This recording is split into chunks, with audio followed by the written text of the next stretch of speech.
Hello, hello, hello, hello, hello. Yes. Okay, y'all. All right. Let's do it again. We are back for another edition of How to Thrive while managing the stress of work and family. And yeah, I am so excited to be back with you. Of course, y'all know there's always some kind of technical difficulties when it comes to things. And so, but also people, the questions, the comments, the love that we got. I am so excited to be back with you with this topic again. So we're going to get into it right after this.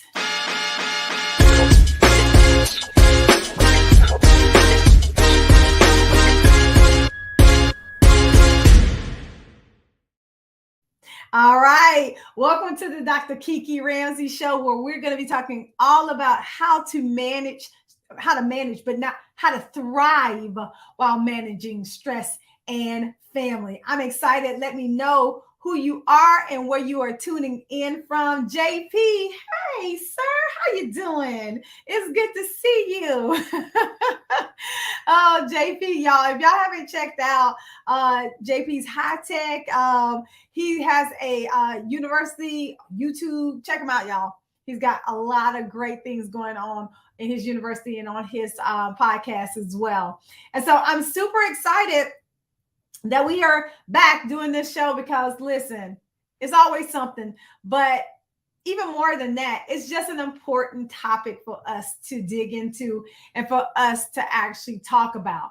Really, how to thrive, right? How to thrive. How to thrive is one of those things that I love. I love the word and I love the whole definition of thrive. And so if we think about thrive, we're talking about how to flourish, how to prosper. Now, I think all of us can agree that we want to flourish and we want to prosper.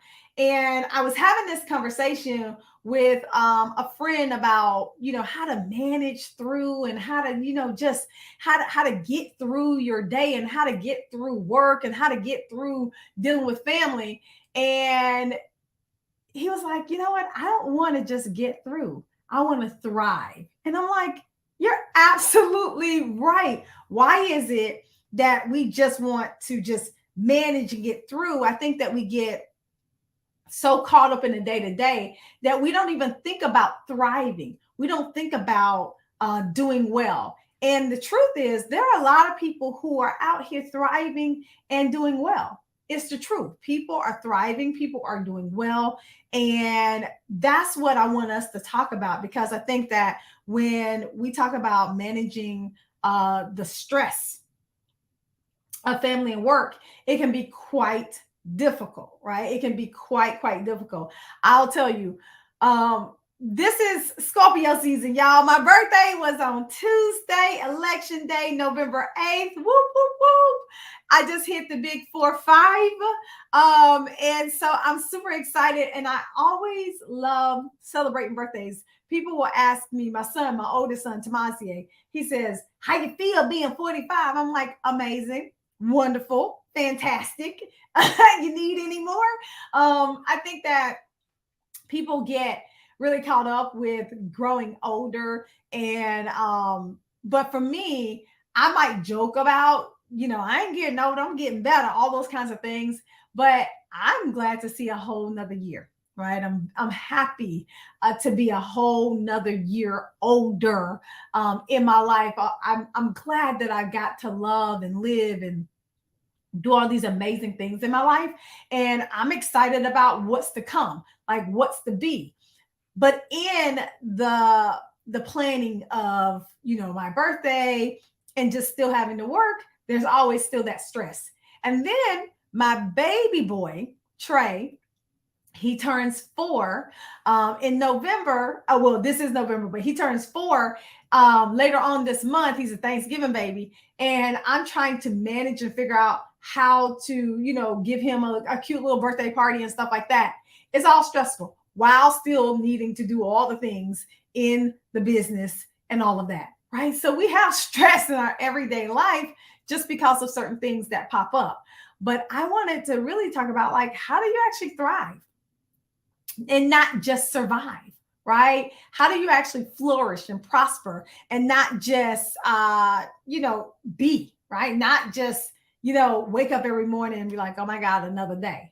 And how do you love on your family and also hopefully love on your work so much so that you want to wake up every day? It's not like, oh my God, it's Monday. It's like, oh my gosh, it's Monday, right?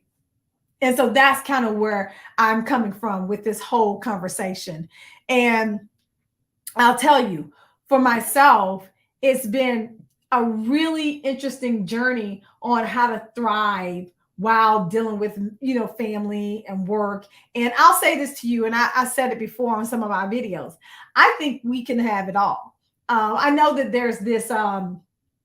there's conversation going around about you can't have it all. You can have either or, one or the other, and all that. But I believe we can have that and this, right? We can have success and we may have some failures. We can have happiness and we may have some sadness. I believe we can do all those things. And the reason why I believe that is because I believe that we put so much honest or so much power in this word called balance, right? The word balance to me doesn't mean 50-50 or equal parts for everything. I think that we always feel like there has to be these equal parts for everything. I got to give 20, 20, 20, 20, 20 to equal up 100, right? But that's just not the way it goes. And I think I told the story last time. When I was going to school to get my PhD, by the way, I just walked in my graduation, y'all. This whole pandemic has been super interesting. I graduated a year ago and my graduation was virtual. And me and my peeps decided that if they were going to have a graduation, we were going to graduate in person. We were going to walk in our graduation in person. And so we just did that a few weeks ago. And it was so amazing. I'm so glad we did it because all the work that went into getting the PhD, we were like, listen, we ain't gonna walk in this graduation and get hooded, right? And so that's exactly what we did. But I say this, I tell you the story is when I was getting my PhD, it was rough. It was so difficult. And not just because, the work is difficult, but the timing and the juggling is real. When I say the struggle is real, I mean the struggle is absolutely real. And I had to decide. I had to decide how I was going to not just survive, but if I was going to be able to thrive through getting my PhD. And now I'll be honest with you, a lot of days I didn't feel like I was thriving. Baby, I felt like I was just barely surviving. Right? I was barely surviving.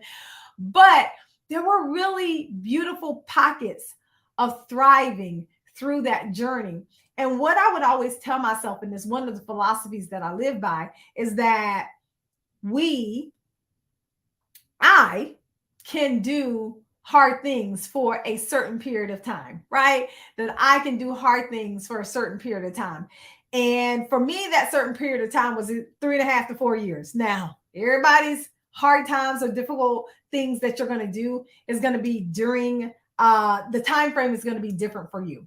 But for me, it was going to be about 3.5, 4 years for me to be able to do hard things. And so during that time, I did not get to spend as much time with my babies as I wanted to, or my husband. I had to forego hanging out with friends because I was always either writing a paper or the dissertation, doing classwork, you have it. And so I had to, balance, but my balance looked like this sometimes. Sometimes this was school and sometimes this was family, right? I think we try to make it like this, and when we try to make it equal, it doesn't always work out. And then we get more stressed out, right? Because we're trying to make it something that is more difficult to do. And so I decided that I was not going to try to make them equal. I was going to do the best I could. And planning helped me do that. But I was going to do the best I could when it came to family time and then school. And that's what I did. But some days school won out, and I had to be okay with that because I realized that it was only going to be for a short period of time. I was at a conference just recently, Woman Thou Art Loose by Bishop T.D. Jakes. It was so amazing. It was the final one, Homecoming.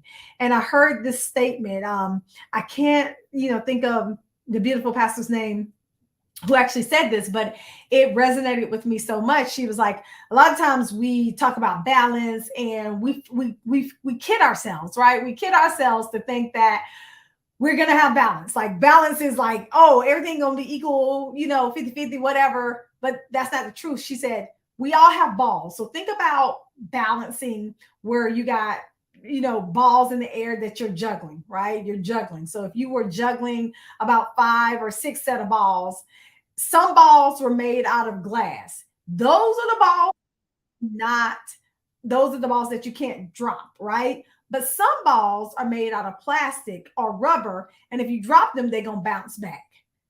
You drop them, they're gonna bounce back, right? And so you just have to maintain the balls that you can't drop, and then the balls that are plastic or bouncy, go ahead. Those might drop at some point, but they're gonna bounce back. You can run around. Like your son might have 20 soccer games, but in because you miss one, it's not the end of the world. It's gonna bounce back. You can bounce back on the next soccer game. Your daughter might have a ballet recital. It's gonna bounce back, right? So I resonated with that a lot because that's kind of how I manage and thrive throughout my life. Even now, I know there are some things that have to wait, and then some things can't wait. And I try to manage through it as much as possible with all of those things. And so I wanted to, just kind of share that analogy with you because I thought it was really profound. And I'm like, oh, Lord, I know a lot of times we might think that we got too many glass balls in the air. But there's always something that can wait. And I'm the first to say I hate the whole prioritization, right? People always say prioritize. But a lot of times we think that nothing can be prioritized, or meaning everything has to be prioritized, right? Like everything has to be up here. But the truth is, no, that's not true. Everything cannot be at the top. And by default, there are going to be some things at the bottom. And so focus on the balls that you can control. Absolutely. But most of us, JP, focus on the balls that we can't control. Like we go around life trying to boss everybody else around and try to handle everybody else's balls that they got in their ear versus us holding onto our own priorities that we can control. And so I think that it's very important that we learn how to focus on ourselves and really manage through the stress. Because here's the thing, stress is big. I mean, a lot of us are still working at home from, this whole pandemic, which they say is over now.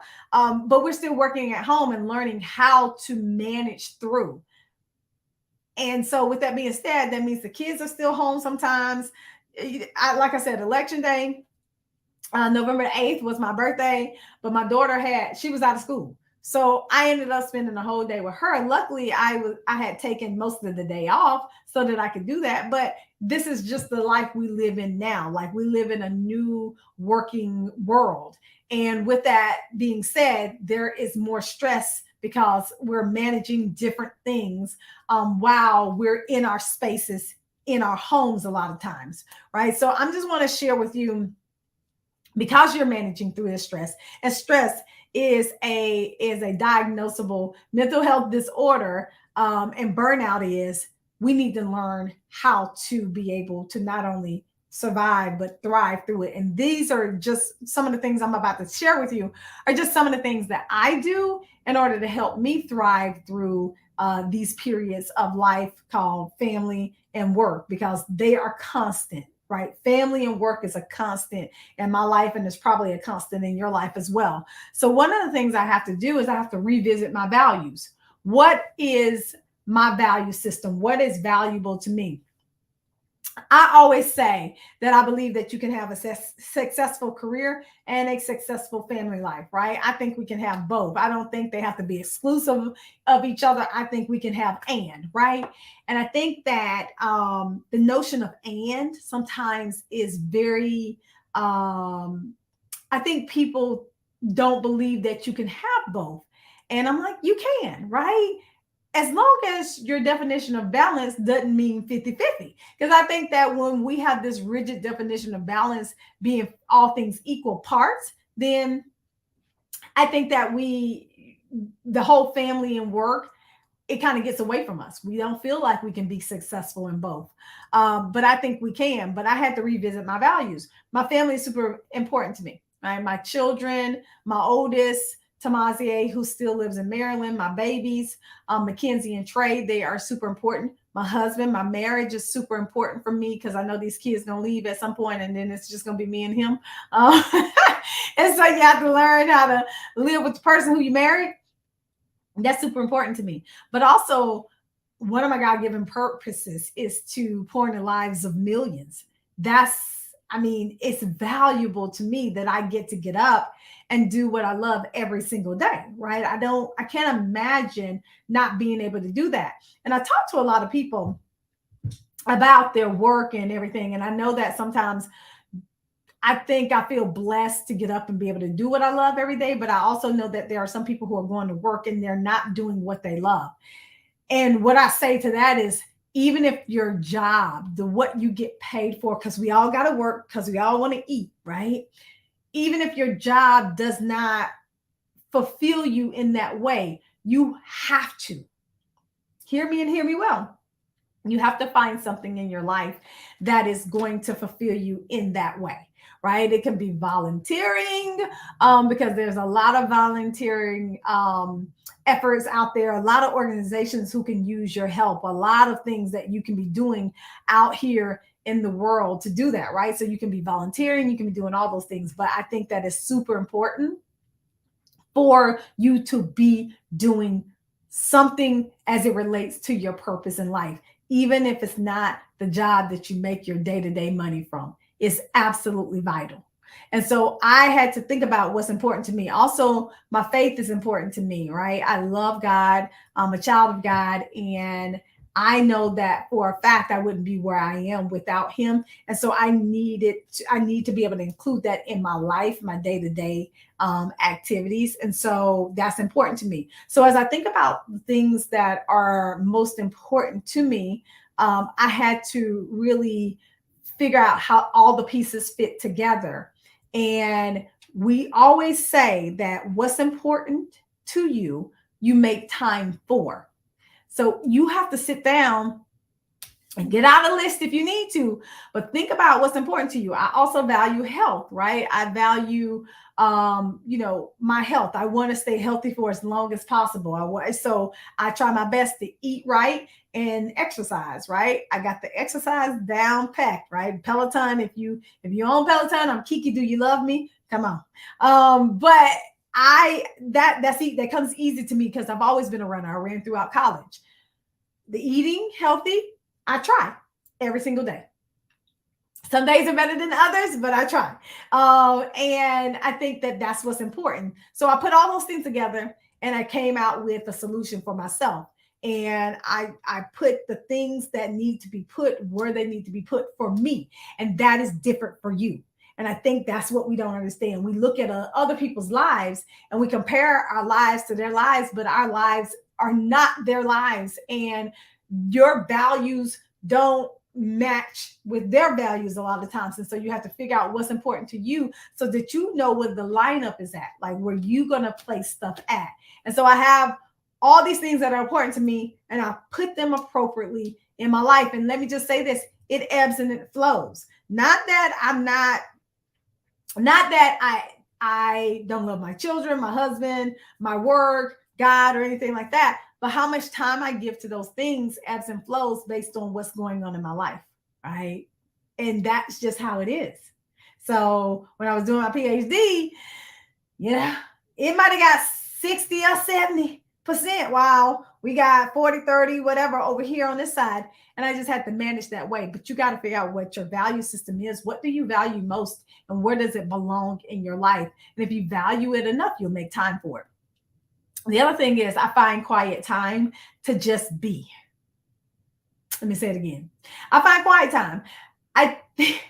I think that in the hustle and bustle of our lives, it is super important that we find time to just be, to just think, to just pray, to just meditate. And on most days, I get up at 5 o'clock in the morning because that is my time to meditate and to pray. Now, lately, my kids have been getting up super early as well because the time change has messed up their clock. So I'm ready for them to go back to normal so I can get my quiet time by myself without them waking up. But I find that time to just be.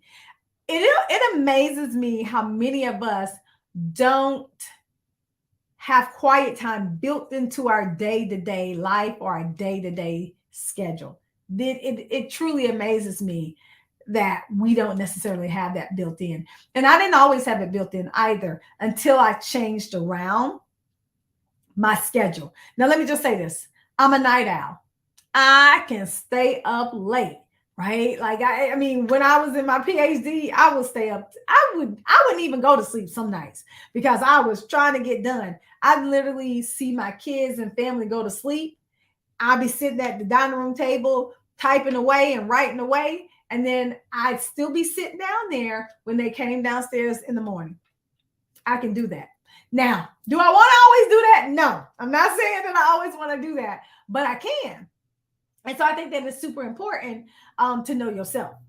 But I read a book once, and it was one of the most profound books for me at that time, and it's called The Miracle Morning. And it talks about how you can have the most beautiful morning if you wake up early, journal, exercise, pray, all those kind of things. And so I started instituting the miracle morning in my life, and it changed everything because there's something about it. If you've never done it, right? I'm going to throw this challenge out to you. I am a coach. If you've never done it, there's something about getting up before everybody else is awake, before the world is awake. There's something about it. On those days, I get so much done. I feel better. Hey, AB Smith, welcome. I feel better. My mind is clear. I have on my armor for the day. It is absolutely phenomenal how I feel. Then when I wake up like that, I can go upstairs and I can get my kids together, but I'm also happy and I'm chipper and I'm like, good morning. And that makes a difference when it comes to my children because, I have toddlers. And so how you enter into their space is how they respond as well. And so if I'm in there rushing them to get ready for school because we're late, it jostles them. And it makes everybody have a bad day versus when I've sat down here in my beautiful office and read my Bible, prayed, done all those things. And then I go up and I'm waking them up saying, good morning. They are like super excited and happy. So I think that quiet time, though, gives me the time to reflect, time to think about some of the important things in life, time to make some important decisions that we all have to make. I was just talking to another friend the other day about decision fatigue, right? We get decision fatigue, tired of making decisions. That's why I'm always like, what's for dinner, right? Because by that time, and I make decisions all day, I don't want to make no more decisions, especially when it comes to dinner. But it gives me time to think about those things. And so for me to be able to thrive with this, thrive through stress, I build in the quiet time that I need that is absolutely necessary for me to be able to have a good day, to set my intentions for that day. I also want to say this. One of the things that I have to do to myself is I have to make myself rest. Yes, I have to make myself go to bed like a little kid. And I'm going to throw that out to you as well. When you do not have enough sleep, you operate different. I know you. It's like you hangry, right? You're hungry and angry at the same time.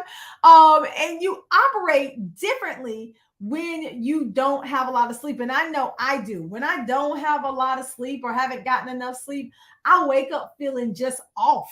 right? I feel off. I'm like, even especially if I'm going to try to get myself up at 5 o'clock in the morning and I haven't gotten enough sleep, I'm definitely off. But I have to make myself go to sleep since I profess to be a night owl and I can stay up late. I have to make myself go to sleep at a decent time so that I can get up early, because you cannot get up early and go to bed late. It don't work that way. And so I make myself, I give myself a bedtime. Y'all know I love House Hunters. And so they come on at 10 o'clock. But some nights House Hunters be watching me, right?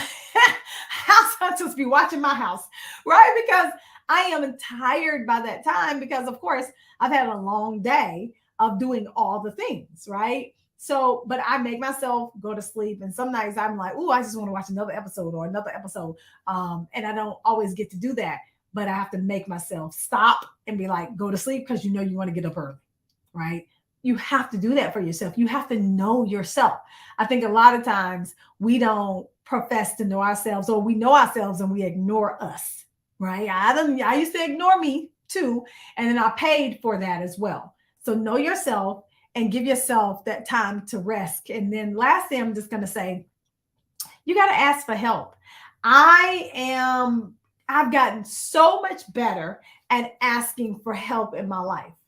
I've gotten so much better. I think that when you are the person that's in charge or the boss, or just, always willing and need to feel like you got to be the one to take care of things, it's hard to ask for help, because chances are it might not get done the way that you want it to get done. But I had to start letting that go, right? Some of that is called ego. You know who I'm talking to.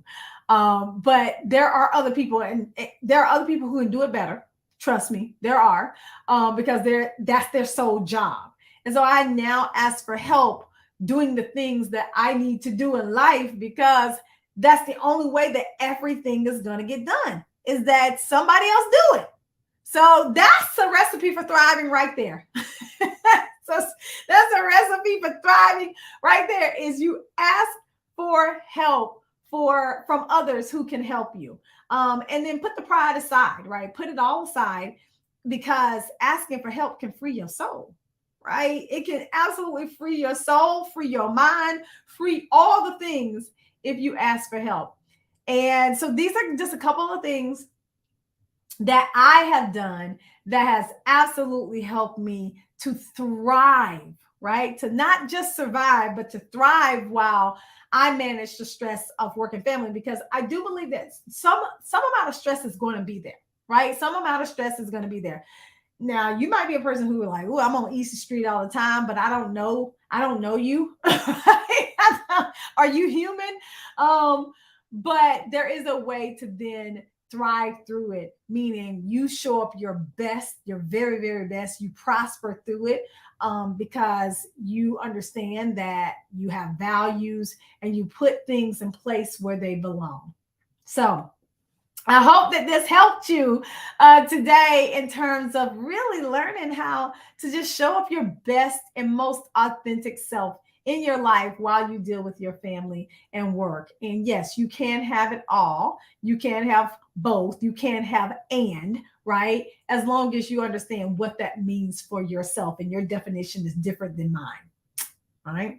So if you enjoyed this episode of the Dr. Kiki Ramsey Show, please go ahead and share that with your friends and family. I would greatly appreciate it. Also, I don't know if you know, but the Dr. Kiki Ramsey Show is on all podcasting platforms. So whatever you listen to, wherever you listen to your podcast, the Dr. Kiki Ramsey Show can be found on your podcasting platform. And you can feel free to follow me on all of your social media channels, because I am there, and my goal is to help you understand that you have the ability to create your own happiness.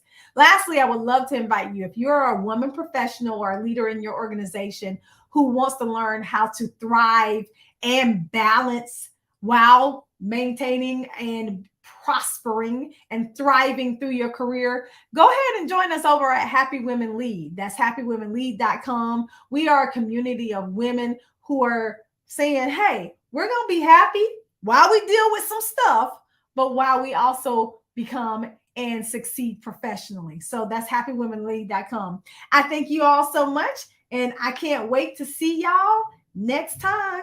Peace.